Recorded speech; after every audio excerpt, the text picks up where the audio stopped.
주적 발언 이 논제의 시발점이 대통령이 될지도 모르는 분이 공개적으로 그렇게 발언을 했단 말이죠. 근데 처음에 그 발언을 할 때는 근거 없이 그 얘기만을 했기 때문에 많은 논란이 있었다고 생각을 하고 그렇기 때문에 이렇게 진지한 해석들이 많이 생겼다고 생각을 해요. 근데 주적은 맞아요. 근데 이게 대통령은 안보관도 투철해야 되지만 평화통일을 하려면 북한을 상대로 외교를 해야 되는데 대화. 이미 대화를 하기 전에 서로에게 불신감을 쌓아줄 수 있는 씨앗을 먼저 심어놓고 대통령이 됐을 때 뭘 하자고 접근을 한다고 하면은 이게 과연 말문이 투일까?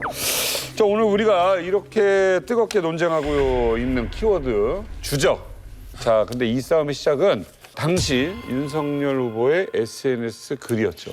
이게 언어라는 거를 누가 발화하는지도 되게 중요한 거예요, 사실은. 언어가 또 그만큼 우리 사고의 확장을 방해하니까.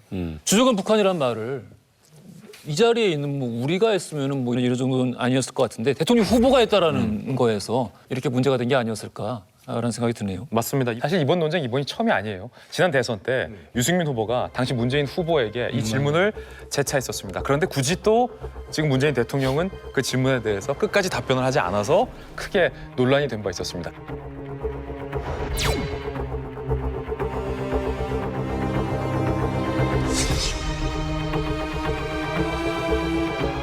북한이 주적입니까? 북한이 우리 주적입니까? 주적. 그런 규정은 대통령으로서는 할 일이 아니라고 생각합니다. 아니, 아직 대통령 안 되셨으니까. 국방부 북방백서에 북한군은 우리 주적이다 이래 나오는데 그렇게 강조하지 마시죠. 왜냐하면 강요가 아니라 우리 유 후보님도 마찬가지로 대통령이 되시면 남북 간 문제를 풀어가야 될 입장이에요. 필요할 때는 남북 정상회담도 필요한 아닙니다. 것이고. 대한민국 국군 통수권자가 북한군을 주적을 주적이라고 못한다? 그거 말이 되겠습니까? 대통령 될 사람이 해야 될 발언은 아니라고 봅니다. 이 대선 끝나고 이런 거 보니까 묘한데요? 저건 그런 문제가 있어요. 그러니까 우리 당 혹은 우리 보수 진영하고 민주당이나 이제 진보 진영 차이가 안보에서 기본적으로 지켜야 될 것들이 저희들이 있다고 보는데 예를 들어서 코로나가 아니라면 한미 연합 군사 훈련은 빼먹지 말고 하고 북한이 탄도 미사일을 쏘았을 때 저것을 탄도 미사일이라고 부를 수 있고 이 정부가 못 불렀어요. 발사체. 불상이라서 불상의 발사. 이상의 뭐 불상. 이상해. 그러니까 안보에 있어서 기본적으로 지켜야 될 것들을 안 지키니까 이제 대선에서 어떤 태도냐 자세냐 입장이냐 이걸 확인할 필요가 있다고 보는 거예요.